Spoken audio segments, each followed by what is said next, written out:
Hello साथियों, मैं Anup Singh A to Z classes के इस ऑनलाइन प्लेटफॉर्म पर आप सभी का स्वागत करता हूं। साथियों, ये जो एग्जाम चल रहा है इसमें पर्व त्योहार और ये मेला महोत्सव ये इस क्लास में हर शिफ्ट में हर पेपर में रह रहा है। तो ये क्लास आप लोगों के लिए बहुत ही महत्वपूर्ण होने वाला है और आगे अन्य कई एग्जामों में जो SSC GD है, अन्य कई एग्जामों में ये इससे क्वेश्चन पूछे जाते हैं, हर शिफ्ट में पूछे जाते हैं, हर पेपर में पूछे जाते हैं। तो ये उन लोगों के लिए भी जरूरी है जो आगे एग्जाम देने वाले हैं। तो ध्यान से सुनते रहिएगा, बस थोड़ा थोड़ा इसके बारे में हम जानते रहेंगे, कहां मनाया जाता है, क्यों मनाया जाता है, थोड़ा थोड़ा बस जानते रहेंगे। बस ये ध्यान रखिएगा कि ये कहां पे मनाया जाता है। क्वेश्चन यही देता है कि बिहू कहां मनाया जाता है। तो बस ध्यान से सुनते रहिएगा और इस चीज को नोट करते हुए चलिएगा, क्योंकि ये एक जगह आप लोगों को कहीं किसी बुक में नहीं मिलेगा। आइए शुरू करते हैं, देखते हैं। शुरू करने से पहले अभी तक जिन्होंने भी इस चैनल को सब्सक्राइब नहीं किया है वो इस चैनल को सब्सक्राइब कर दें और क्लास को ज्यादा से ज्यादा और लोगों को और ग्रुपों में शेयर कर दीजिए। आइए शुरू करते हैं। बिहू कहां का है? तो यह असम का है। यह असम में 3 बार, साल में 3 बार मनाया जाता है। एक असम का नव वर्ष के रूप में यह मनाया जाता है अप्रैल में, और दूसरी बार कब मनाया जाता है? दूसरी बार जनवरी में मनाया जाता है फसल कटाई के समय, और तीसरी बार अक्टूबर में मनाया जाता है। तो यह साल में 3 बार मनाया जाता है, इसको ध्यान दीजिएगा। अगला है जल्लीकट्टू। जल्लीकट्टू की बात करें तो यह तमिलनाडु का एक बहुत ही प्रसिद्ध त्योहार है, जो कि ओणम तो केरल का है, लेकिन पोंगल की बात करें, पोंगल तमिलनाडु का एक त्योहार है। तो उस त्योहार के अवसर पर यह जल्लीकट्टू का आयोजन होता है, और इसमें क्या होता है कि बैलों की लड़ाई मनुष्यों से कराई जाती है। तो इसीलिए इसको ध्यान दीजिएगा, जल्लीकट्टू तमिलनाडु। जगन्नाथ रथ यात्रा की बात करें तो यह जगन्नाथपुरी उड़ीसा में यह यात्रा निकलती है, जिसमें 3 रथ होते हैं। 3 रथ किसके होते हैं? बलराम, देवी सुभद्रा, और तीसरा होता है जगन्नाथ यानी श्री कृष्ण जी की। ये 3 रथ निकलता है, आगे पीछे तीनों रहता है। तो यहां से इसको ध्यान दीजिएगा, पूरी उड़ीसा में। अगला बात करें कर्मा की। कर्मा झारखंड और बिहार, झारखंड और बिहार के जनजातियों द्वारा यह मनाया जाता है। कौन सा? कर्मा और कर्मा, झारखंड और बिहार के जनजातियों द्वारा यह मनाया जाता है। इको रिट्रीट की बात करें तो यह उड़ीसा का यह पर्व है, इको रिट्रीट। आगे बात करते हैं धनु यात्रा, या फिर जिसको हम कहते हैं धनु यात्रा। इसमें क्या होता है? श्री कृष्ण लीला का आयोजन होता है। तो इसको ध्यान दीजिएगा, यह कहां पे होता है? उड़ीसा में होता है यह। अगला है गंगा सागर मेला। गंगा सागर मेला यह कहां पे लगता है? तो पश्चिम बंगाल ये करके देता है, राज्य करके देता है। लेकिन अगर पार्टिकुलर बात करें तो कोलकाता से लगभग 100 किलोमीटर अंदर दक्षिण साइड में गंगा सागर द्वीप पर गंगा सागर मेला का आयोजन होता है। एक द्वीप है 100 किलोमीटर दूरी पर समुद्र में दक्षिण तरफ कोलकाता के, तो वहीं इसका आयोजन होता है। तो इसको ध्यान दीजिएगा। माओत्सू नागालैंड की जनजाति द्वारा, आओ जनजाति द्वारा इसको मनाया जाता है, माओत्सू त्योहार। अगला बात करें नौ कलेवर। ये क्या होता है? ये पूरी ओडिशा में मनाया जाता है, और सेम जो ये भगवान है श्री कृष्ण, देवी सुभद्रा और बलराम, इनकी पुरानी मूर्तियों को हटा करके नई मूर्तियों को स्थापित किया जाता है, रखा जाता है। उसी को नौ कलेवर कहते हैं, मतलब नया। तो पूरी ओडिशा में इसका आयोजन होता है, तो इसको ध्यान दीजिएगा। बाण गंगा महोत्सव। बाण गंगा महोत्सव यह कहां पे मनाया जाता है? तो यह महाराष्ट्र में मालाबार पहाड़ियों पर इसका आयोजन होता है। मुंबई मालाबार पहाड़ी जो है वहां पे इसका आयोजन होता है, महाराष्ट्र में। यहां से इसको ध्यान दीजिएगा। बाली यात्रा की बात करें तो बाली यात्रा उड़ीसा में मनाया जाता है, जबकि बाली की बात करें तो बाली इंडोनेशिया का एक द्वीप है, जहां अभी हाल ही में G20 का एक सम्मेलन हुआ है। तो वहां से इसको ध्यान दीजिएगा, बाली यात्रा उड़ीसा। कार्तिक पूर्णिमा के पहले सप्ताह में इसका आयोजन होता है, तो यहां से इसको ध्यान दीजिएगा।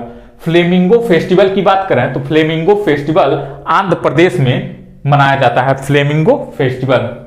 साल्जबर्ग, ये ऑस्ट्रियाई शहर साल्जबर्ग एक स्थान है ऑस्ट्रिया में, साल्जबर्ग। तो वह वहां का है, संगीत नाटक का आयोजन इसमें किया जाता है। सुंदरेश्वर अट्टू महोत्सव, ये केरल का है, सुंदरेश्वर अट्टू महोत्सव। इसको यहां से ध्यान दीजिएगा। फ्लोट महोत्सव की बात करें तो यह तमिलनाडु का है, और यह 17वीं शताब्दी से इसका आयोजन वहां पे होता चला आ रहा है, तमिलनाडु में फ्लोट महोत्सव। अगला है बथुकंबा। कहीं कहीं आप लोगों को बथुकंबा दिखेगा, कहने को लोग बथुकंबा कहते हैं, लेकिन अगर शुद्ध कहें तो बथुकंबा है। यह कहां का है? तेलंगाना का है बथुकंबा। फूलों का त्योहार है, नवरात्रि के अवसर पर इसका आयोजन होता है, तो यहां से इसको ध्यान दीजिएगा। रण उत्सव की बात करें तो कच्छ जिले में, कच्छ का रण कहां? गुजरात। तो कच्छ जिले में, गुजरात में इसका आयोजन होता है रण उत्सव का। अगला है ओणम। ओणम त्योहार कहां का है? एक केरल का एक प्रसिद्ध त्योहार है, जो कि फसल काटने पर इसका आयोजन होता है, ये भी यहां से ध्यान रखिएगा। द्रुक्पा सिंची, ये कहां पे है? सिक्किम में है, द्रुक्पा सिंची। वहीं अगर चू फाट की बात करें तो यह सिक्किम में जो कंचनजंगा पर्वत है, तो कंचनजंगा पर्वत की चोटी की पूजा होती है, उसी को हम कहते हैं चू फाट, यानी सिक्किम में इसका आयोजन होता है, इसको यहां से ध्यान रखिएगा। उगादी की बात करें तो उगादी आंध्र प्रदेश, कर्नाटक और तेलंगाना, ये तेलुगु नववर्ष के रूप में मनाया जाता है उगादी। थाईपुसम की बात करें तो थाईपुसम भगवान मुर्गुन से संबंधित है और तमिल समुदाय के द्वारा मनाया जाता है, जबकि कुछ लोग कहते हैं तमिलनाडु में इसका आयोजन होता है, तो ये यहां से ध्यान दीजिएगा, थाईपुसम तमिल समुदाय के द्वारा मनाया जाता है। लोसर की बात करें तो लोसर का अगर तिब्बती भाषा में देखें तो लोसर का अर्थ होता है तिब्बती भाषा में नया साल, और इसका आयोजन कहां पे होता है? लद्दाख में इसका आयोजन होता है। वहीं लद्दाख में और कुछ प्रमुख त्योहारों की बात करें, प्रमुख महोत्सव की बात करें तो लोसर के साथ साथ लिकिर महोत्सव भी लद्दाख में मनाया जाता है। इसके साथ साथ सिंधु दर्शन भी लद्दाख में मनाया जाता है। लद्दाख महोत्सव लद्दाख में, और हेमिस महोत्सव, हेमिस राष्ट्रीय उद्यान जानते हैं लद्दाख में है, तो यहां से इसको ध्यान दीजिएगा, हेमिस महोत्सव लद्दाख में। लोसांग की बात करें, दोनों में देखिएगा कंफ्यूजन ना हो, इसीलिए दोनों को एक साथ रखा गया है। लोसर तो है लद्दाख में और लोसांग कहां का? सिक्किम में। लोसांग का एक अन्य नाम से क्या कहते हैं? नामसांग कहते हैं, यहां से इसको ध्यान दीजिएगा, नामसांग। ये भी क्या होता है? फसल कटाई के समय इसका आयोजन होता है लोसांग का, सिक्किम में।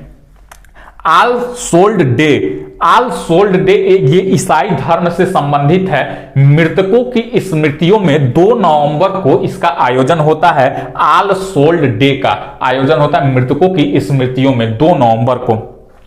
मराबात और बदग्यास, मराबात और बदग्यास की बात करें तो नागपुर महाराष्ट्र में इसका आयोजन होता है, और यह सामाजिक कुरीतियों को दूर करने के लिए यह नागपुर और महाराष्ट्र में इसका आयोजन किया जाता है। सात सुक की बात करें तो मेघालय में इसका आयोजन होता है। किसका? सात सुक का मेघालय में आयोजन होता है। और वहीं हम एंथूरियम की बात करें तो मिजोरम में इसका आयोजन होता है, और यह 2006 से मनाया जा रहा है एंथूरियम। वहीं अगर कावेरी संक्रमण की बात करें तो कावेरी संक्रमण यह कर्नाटक का एक प्रमुख त्योहार है, कावेरी संक्रमण। याओसंग की बात करें तो यह मणिपुर में मनाया जाता है, और पूर्णिमा पर यह मनाया जाता है, रंगों का यह उत्सव है याओसंग, मणिपुर में। एक बार इसका स्क्रीनशॉट ले लीजिए। आइए कुछ और क्वेश्चनों को देख लेते हैं, त्योहारों को। दसाइन कहां का है? तो यह नेपाल का त्योहार है। विजयादशमी के दिन इसको मनाया जाता है, और इसमें शक्ति की देवी मां दुर्गा की पूजा होती है। दसाइन नेपाल में, इसको ध्यान रखिएगा। और नेपाल में ही एक जानकू उत्सव होता है, तो उसको भी मनाया जाता है, ये भी ध्यान रखिएगा। जानकू नेपाल और दसाइन नेपाल। चैरोबा की बात करें तो चैरोबा मणिपुर का नववर्ष है, चैरोबा मणिपुर का नववर्ष है, इसको ध्यान रखिएगा। अली ए लिगंग असम के मिसिंग जनजातियों द्वारा इसको मनाया जाता है। मिसिंग जनजातियों का यह फेमस त्योहार है अली ए लिगंग, असम द्वारा, इसको यहां से ध्यान रखिएगा। वहीं अगर हम पोला की बात करें तो पोला महाराष्ट्र, मध्य प्रदेश और छत्तीसगढ़, यहां पे बैलों की पूजा होती है, मतलब किसानों के जो बैल होते हैं उसकी पूजा होती है महाराष्ट्र, मध्य प्रदेश और छत्तीसगढ़ में। ठीक। सकेवा की बात करें तो यह सकेवा सिक्किम में यह किस समुदाय के द्वारा मनाया जाता है? तो यह किरात खम्बू राई समुदाय के द्वारा इसको मनाया जाता है। किरात खम्बू राई समुदाय द्वारा इसको मनाया जाता है सिक्किम में, इसको ध्यान रखिएगा। अगर हम सागा दावा की बात करें तो यह बौद्ध धर्म के अनुयायियों के द्वारा इसको मनाया जाता है।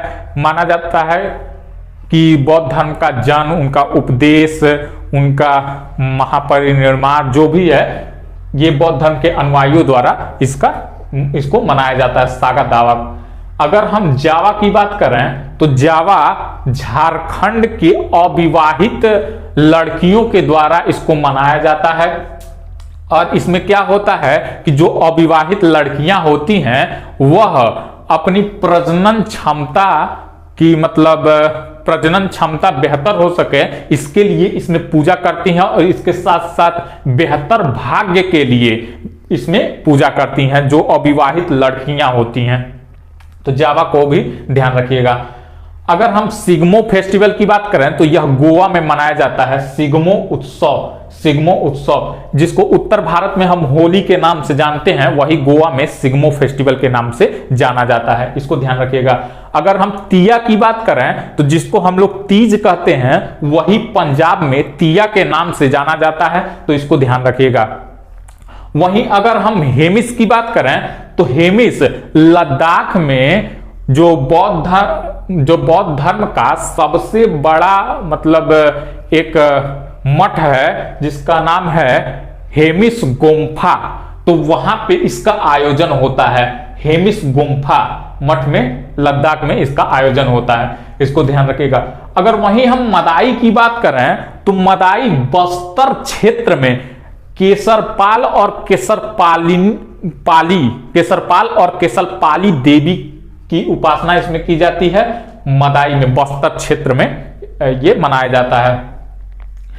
लाई हरोबा मणिपुर, यह क्या है? तो यह सभी शैलियों के नृत्य का आयोजन इसमें किया जाता है। लाई हरोबा में सभी शैलियों के नृत्य का आयोजन इसमें होता है। चौथ की बात करें तो गोवा में इसका आयोजन होता है, चौथ, ठीक। हिजला मेला की बात करें, यह क्यों प्रमुख है? क्योंकि यह मेला अंग्रेजों के द्वारा शुरू किया गया था। 3 फरवरी 1890 में पहली बार इस मेले का आयोजन हुआ था, तो इसको यहां से ध्यान रखिएगा। झारखंड में इस मेले का आयोजन हुआ था, तो इसको ध्यान रखिएगा। अंग्रेजों के द्वारा यह शुरू किया गया था। वहीं हम गुरु पर्व की बात करें तो यह सिख समुदाय के द्वारा मनाया जाता है। गुरु नानक जी के जन्मदिवस के अवसर पर इस पर्व का आयोजन होता है, इसको यहां से ध्यान रखिएगा। हरेली की बात करें तो हरेली छत्तीसगढ़, इसी से मिलता जुलता एक है हरेला, तो उसको ध्यान रखिएगा। हरेला उत्तराखंड, जबकि हरेली क्या है? छत्तीसगढ़। इसमें क्या है? किसान और उसके जो औजार हथियार हैं, जैसे कुदाल हो गया, हल हो गया, जो भी किसान खेती से संबंधित उसके औजार होते हैं, उसकी इसमें पूजा होती है, तो इसको ध्यान रखिएगा। वहीं हम छठ पूजा की बात करें तो बेसिकली यह बिहार की एक पूजा है जिसमें सूर्य देवता की पूजा की जाती है। अभी हाल ही में यह पर्व बीता है, तो इसको ध्यान रखिएगा। कंबाला की बात करें तो कर्नाटक में इसका आयोजन होता है। भैंसों की दौड़ इसमें कराई जाती है। कंबाला में भैंसों की दौड़ कराई जाती है, तो इसको ध्यान रखिएगा। मकर बिलक्कू की बात करें तो यह केरल में इसका आयोजन होता है। मकर बिलक्कू का केरल में आयोजन होता है। नुआखाई की बात करें तो ओडिशा में इसका आयोजन होता है, नुआखाई, और फसल कटाई के समय यह इसका आयोजन होता है, नुआखाई त्योहार ओडिशा में, ठीक। राजा परवा त्योहार की बात करें तो बेसिकली इसको रज परवा त्योहार कहते हैं।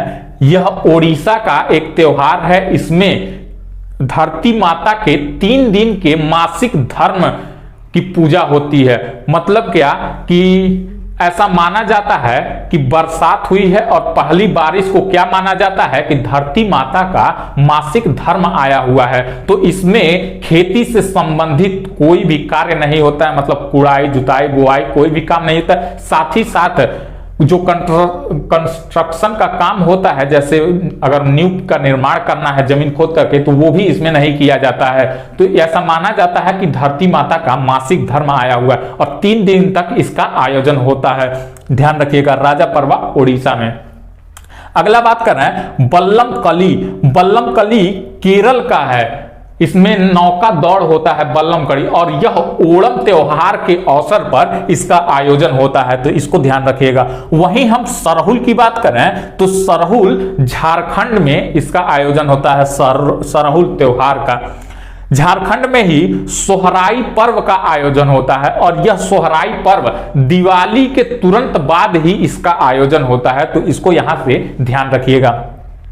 अगर हम बंगाला की बात करें तो यह विशेष जनजाति जो है गारो जनजाति के द्वारा इसका आयोजन होता है बंगाला का, तो इसको यहां से ध्यान रखिएगा।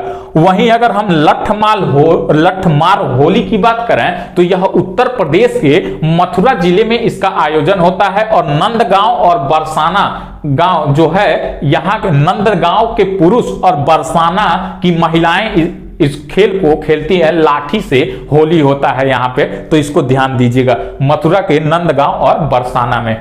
ठीक, वहीं अगर अंबुबाची मेला की बात करें तो अंबुबाची मेला ये असम में इसका आयोजन होता है, जो 51 शक्तिपीठ है, जो पूरे भारत में 51 शक्तिपीठ है। तो यहाँ असम में कामाख्या देवी के मंदिर में ऐसा है कि जो योनि है वहां कट के गिरा था कामाख्या देवी मंदिर में, जो 51 शक्तिपीठ है, तो एक शक्तिपीठ यहां पे कामाख्या देवी मंदिर में गिरा था असम में। इसको यहां से ध्यान रखिएगा, गुवाहाटी के असम में यह गिरा था। अंबुबाची का मेले का आयोजन होता है।